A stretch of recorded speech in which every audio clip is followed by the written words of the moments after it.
Êtes-vous malheureux au travail? Est-ce qu'il vous arrive de vous questionner par rapport à votre choix de carrière et est-ce que vous avez vraiment envie de faire?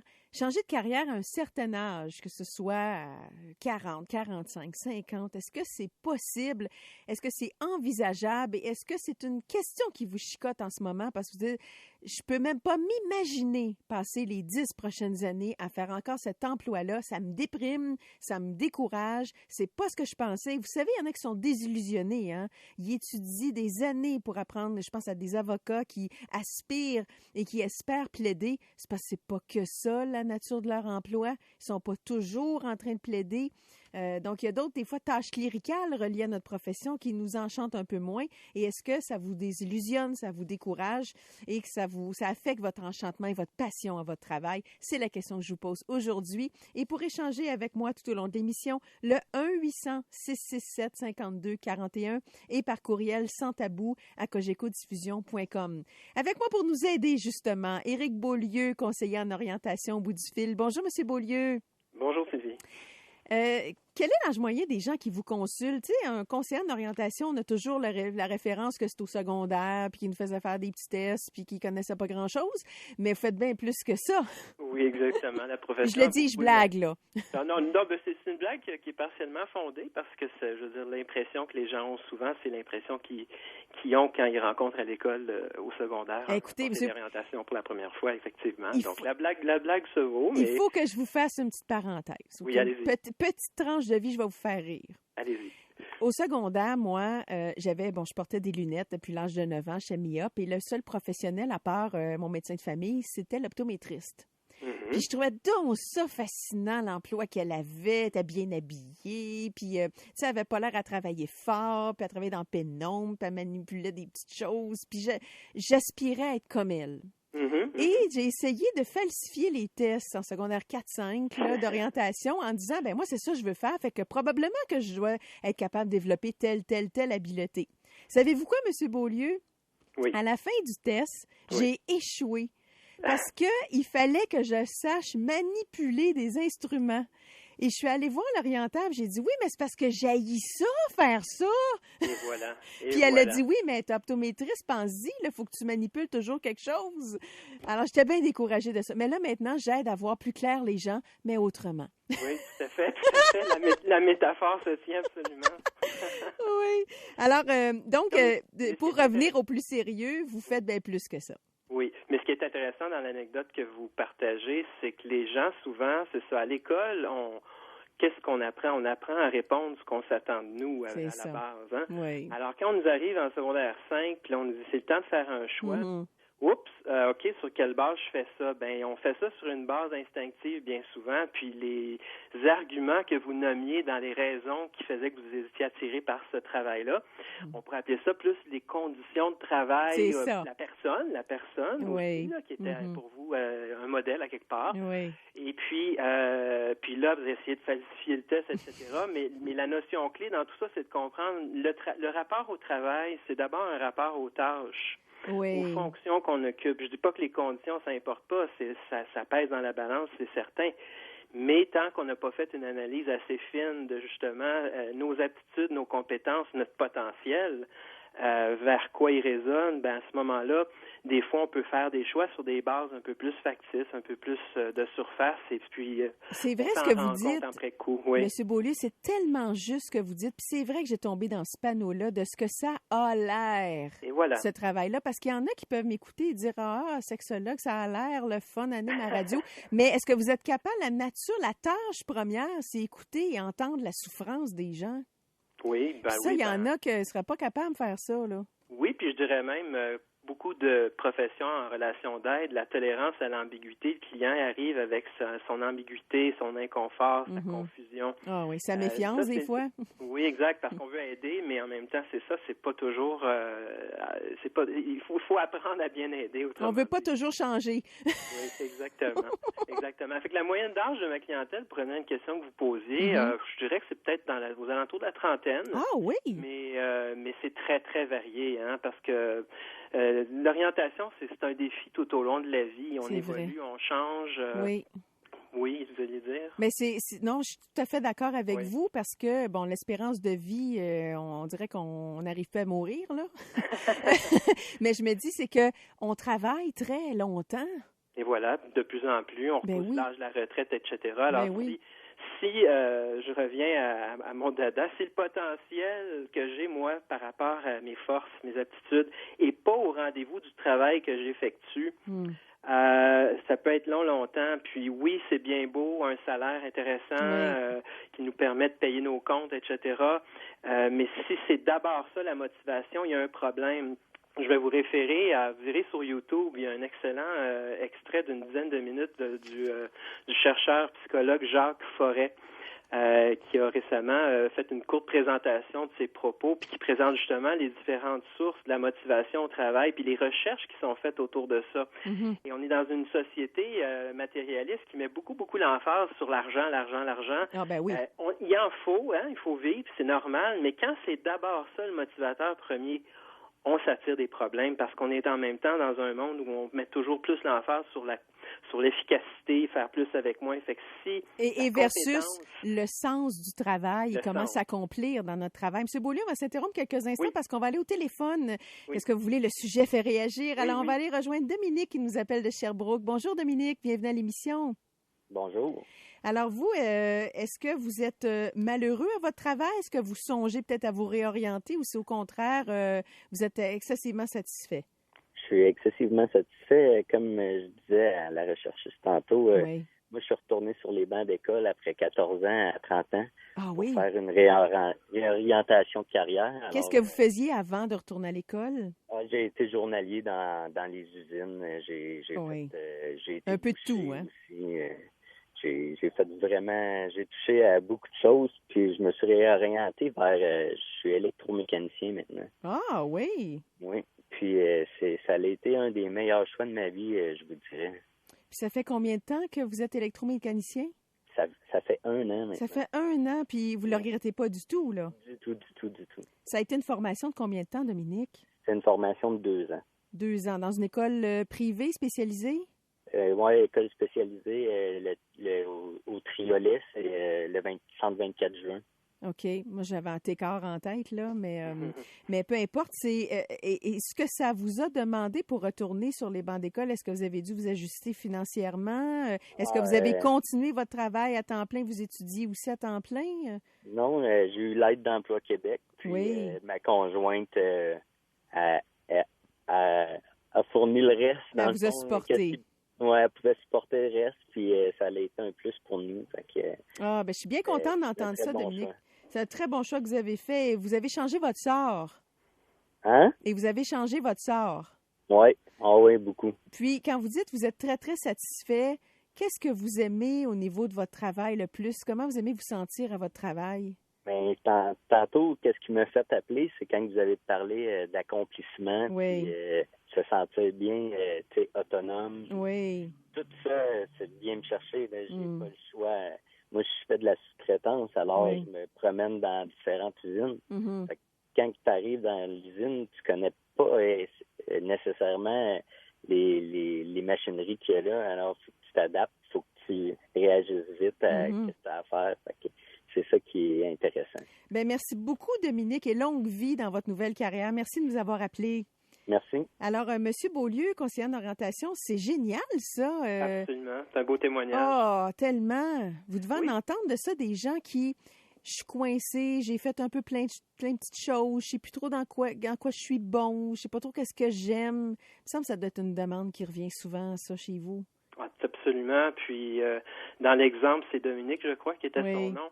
Il parlait d'un facteur clé. Il dit, moi, dans le travail, l'autonomie que je vis maintenant, dans le travail que je fais, ben ça n'a pas de poids, ça n'a pas de prix. J'aime beaucoup ça. Ben, alors, dans ce sens-là, l'autonomie doit être fondée sur des compétences qu'on aime mettre en place dans une job. Donc, si ces compétences-là, moi, elles ont un sens, pour revenir à la notion que vous ameniez tantôt, ben là, mon employeur risque de me donner plus d'autonomie parce qu'il me voit compétent dans ce que je fais, donc il va plus me laisser aller dans ce que j'ai à faire. En tout cas, en principe, ça devrait être comme ça. Et il voit que je suis capable d'être autonome, parce qu'il y en a que c'est des exécutants.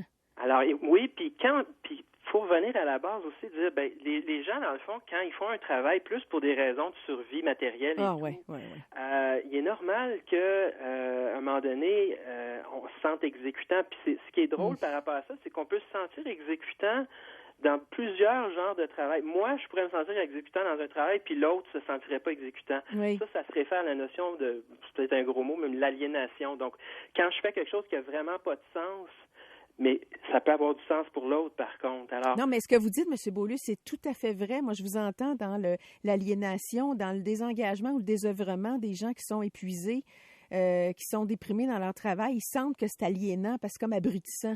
Exactement. Donc, le sens au travail, ça commence justement par est-ce que j'adhère à ce que je fais ou je le fais parce qu'on me dédommage avec un salaire ou avec des relations intéressantes. C'est intéressant d'avoir un salaire, c'est intéressant d'avoir des collègues intéressants, tout ça, mais ça compense pas pour le travail que j'ai à accomplir si il me connecte pas à ce que je suis. Faire ce qu'on est, c'est le défi de s'orienter dans le monde. On va se laisser se porter sur cette question quelques instants pour y réfléchir et j'invite d'autres auditeurs à joindre tout au long de l'émission 1-800-667-5241. C'est une ligne sans frais de partout à travers la province et sans tabou à cogecodiffusion.com. C'est notre courriel et la question du jour. Êtes-vous malheureux au travail? Est-ce que votre emploi vous stresse et vous déprime et vous songez possiblement à vous réorienter? Restez là, on est de retour dans 3 minutes. Est-ce que votre emploi vous rend malheureux, vous stresse, vous déprime? Ça va pas bien, là. Vous sentez que vous chialez tout le temps par rapport à votre emploi. Vous êtes casse-pied par rapport à votre partenaire de vie. C'est plus quoi faire. Peut pas aller travailler à votre place. Et vous vous sentez coincé aussi dans un cercle vicieux où vous savez plus comment vous en sortir. Alors, j'ai une proposition pour vous aujourd'hui à l'émission. C'est d'aller soutirer les conseils d'un conseiller en orientation, mais je vais vous entendre aussi. Alors, pour me joindre directement en studio, 1-800-667-5241. Toujours avec moi, Éric Beaulieu, conseiller en orientation. D'ailleurs, votre site web, c'est www.ericbeaulieu.co pour l'abréviation conseiller en orientation. Exactement, oui. C'est une nouvelle possibilité sur Internet. Ça fait 1 an que ça existe. Alors, c'est génial. Un petit coup marketing. Je pourrais faire sylvielavallée.sexo. Non, je blague. Bon. Pourquoi pas? Une consultation avec vous, ça ressemble à quoi? Donc, c'est un travail qui est quand même prenant. On parle, moi, en moyenne de 7 rencontres. OK. Pour faire vraiment un bilan probant et tout ça. Donc, entre les rencontres, le client, c'est assez engageant. Là. Je lui donne presque 5 heures en moyenne de travail entre chaque rencontre. Oui. Donc, c'est... Vous donnez pas le goût, là, aux auditeurs, là. Non, je le sais. Surtout qu'on est dans un monde où on veut la pilule magique, on veut tout facilement. Oui, on veut le truc. On veut le truc qui va tout régler. Mais comme vous le disiez dans votre intro il y a quelques secondes, quand on en vient à atteindre un niveau de malaise, voire même de détresse, de mal-être, il y a beaucoup de choses qui se sont embourbées, accumulées, et prendre le temps de décortiquer ça, c'est la clé. Alors, le petit test magique pour revenir à l'impression qu'on a tous du conseiller d'orientation des fois au secondaire, les tests, c'est des outils. C'est pas un point d'arrivée, c'est un point de départ pour amener un client à réfléchir sur lui. Donc, moi, l'engagement du client dans sa démarche, c'est ce qui l'amène justement à mieux décortiquer ses impasses. Donc, on fait un travail de fond. Moi, c'est un peu ma marque de commerce quand je reçois des clients, mais à la fin, au lieu de dire « Ah, l'orienteur m'a dit de faire ci, m'a dit de faire ça », c'est le client qui a le résultat enraciné en lui, il y croit.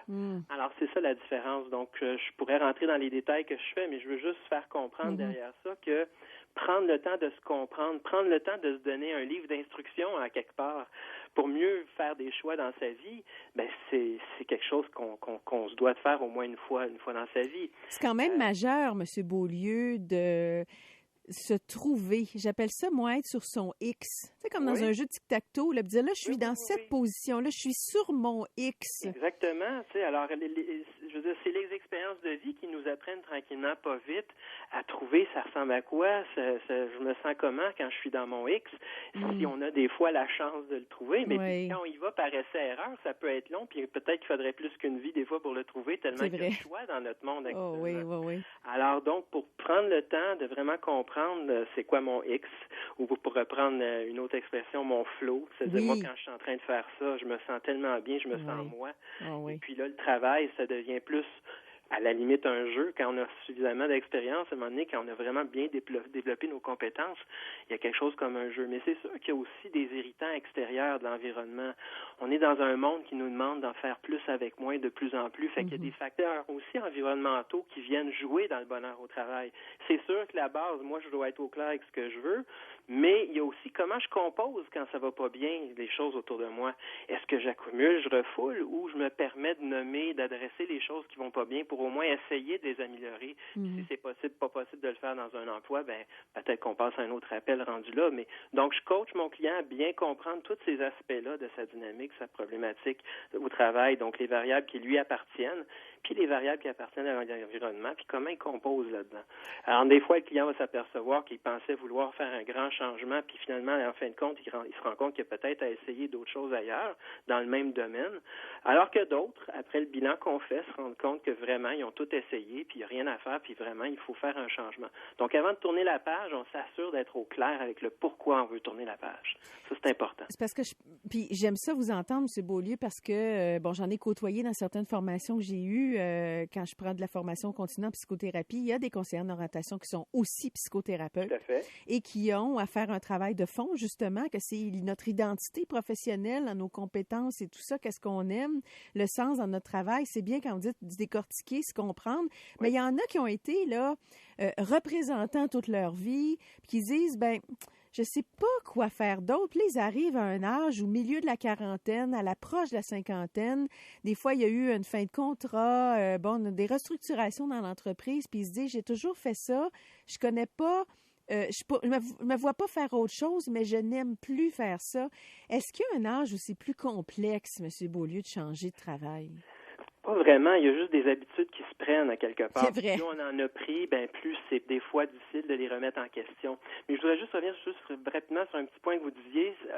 On n'a pas besoin d'être psychothérapeute pour faire le travail de fond dont on parle. Donc, je voulais juste faire une nuance parce que c'est important. Le conseil d'orientation, normalement, est outillé pour faire ce travail de fond-là sans passer par de la psychothérapie. Moi, avec mes clients, si on se rend compte qu'il y a quelque chose qui accroche vraiment dans le cours de la démarche, moi, je vais le référer à un psychologue, psychothérapeute. Moi, j'ai choisi de ne pas m'accréditer en psychothérapie, tout simplement. Donc, je reviens à votre question. Non, mais c'est parfait. Oui. C'était juste pour bonifier, en fait, votre travail puis donner de la substance que c'est pas juste je reviens encore à ma blague initiale, c'est pas juste une question de test, là. Les tests, ça met la table, c'est tout. Je vais vous donner le truc magique. Si vous rencontrez un conseiller, quelconque, qui vous dit, moi, je vais m'occuper de ton problème, on va faire une ou deux rencontres, puis je vais te donner une réponse avec un test, alors que vous êtes dans une impasse, vous n'êtes pas au clair, changer, là, c'est pas un signe de compétence. C'est vrai. Passez à un autre. Magasinez votre aidant, votre conseiller d'orientation. Ou on vous consulte, vous faites des capsules sur Twitter, sur Facebook et votre site web, je le répète, www.ericbeaulieu.co. Vous dites qu'il n'y a pas d'âge, en fait, on n'a pas à être rebuté par l'âge, peu importe. Oui, on s'enlise dans nos habitudes, confortables, paralysantes, des belles pantoufles. Exact. Et ça, peut-être que ça fait qu'on a peur. Plus on acquiert d'expérience à quelque part, même si on est pour remettre en question, oui, il y a peut-être des compromis, des sacrifices à envisager si on est vraiment pour faire un grand changement, mais en même temps, on a une maturité qu'on n'avait pas à 20 ans, et puis faire les changements plus tard, c'est aussi faisable. Et l'impression qu'on se dit, là, je peux plus changer, les employeurs me prendront pas, ça, c'est vraiment un préjugé. Si vraiment un employeur juge son monde à partir de l'âge, vous ne voulez pas aller travailler pour lui. Pourquoi? Parce que sur le fond, un employeur devrait chercher de la compétence. Oui. Alors, si quelqu'un a les compétences qu'il faut, il n'y a pas de raison de préjuger que l'âge devient un biais. Donc, il faut s'enlever ça. La maturité, c'est un atout. Il faut enlever ce préjugé-là que je suis foutu, j'ai 50 ans, personne ne va vouloir de moi. C'est vraiment une fausse croyance. C'est vraiment un préjugé qui peut justement des fois empêcher des gens d'oser s'embarquer dans une réflexion du genre parce qu'ils préjugent d'avance que c'est comme ça que ça va se passer, puis les gens autour d'eux vont leur dire. Tu sais, l'insécurité humaine, c'est assez répandu sur bien des angles. Les gens, souvent, se remettent en question. On n'est pas habitué à ça. Oui. Alors donc, c'est sûr que ça donne le vertige, c'est sûr que c'est insécurisant, mais en même temps, quand on le fait après, ça peut être mauditement gratifiant. Mais en même temps, M. Beaulieu, il y en a qui le font, cette démarche-là, pas par choix, parce qu'ils ont été licenciés, parce que l'usine a fermé, parce qu'il y a eu de la restructuration, parce que, l'entreprise, peu importe, a fait faillite. Puis, ils sont encore en attente, puis il y a un deuil qui n'est pas fait de leur emploi, mais ils se disent là... Mais là, la question clé, c'est de savoir, est-ce que le travail que je faisais, j'aimais ça? Si j'aimais ça, il faut que je change mon fusil d'épaule, j'aille voir ailleurs. Donc, encore là, un client qui pourrait venir me rencontrer dans ce contexte-là, dans le fond, je l'outillerais à être une meilleure tête chercheuse de son objectif professionnel. Oui. Alors, oui, parce que si ça fait 20 ans que je suis à un même endroit, c'est sûr que là, oh mon Dieu, là, on parlait d'habitude tantôt, là, il faut que je revoie, puis j'ai le vertige, les gens vont-tu me prendre, me prendront pas. Toutes ces peurs-là, il faut les arrêter, puis il faut les rationaliser, puis il faut comprendre le fond de la question. C'est que moi, le travail, c'est un rapport aux compétences. C'est quoi les compétences que j'aime, moi? Alors, si je deviens au clair, puis la personne reprend confiance dans le sens de ses compétences, elle va peut-être retrouver la motivation pour oser réattaquer le marché du travail. Mais pour ça, il y a un travail à faire de clarification puis de consolidation du profil de la personne. Très bien dit, M. Beaulieu. Donc, se concentrer sur nos compétences, qu'est-ce qu'on aime faire. En tout cas, moi, j'aime ça, entendre ça. Merci beaucoup d'avoir été avec nous, Éric Beaulieu, conseiller en orientation. Je répète, votre site web www.ericbeaulieu.co et on peut vous voir sur vos capsules sur Twitter et Facebook. Merci beaucoup. Merci Sylvie, bonne journée. Merci. Alors, on se laisse pour une très courte pause et au retour, je vais avoir quelque chose d'assez intéressant à vous soumettre. Donc, êtes-vous malheureux au travail? Est-ce que votre emploi vous stresse ou vous déprime? Est-ce que vous aimeriez changer de carrière, justement? On y revient de l'autre côté de la pause. Restez là.